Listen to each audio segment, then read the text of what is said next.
Ziniet, ko sabiedrība? Šis indivīds ir pasists uz augšu nedaudz. Līdz ar to dzīvē ir tāds kaprīts puišelis. No dzīves nezinu, ko vēlās.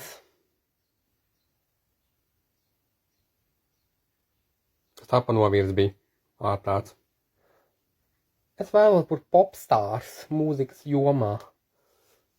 Mūzikas producenti. Kas ir šo glancīgo vīrieti gatavs ņemt savā paspārnē un izvest dzīvē uz reālās skatuves? Es taču esmu super puišās, vai ne? Un man ir 33. Dzīves pieredze ir.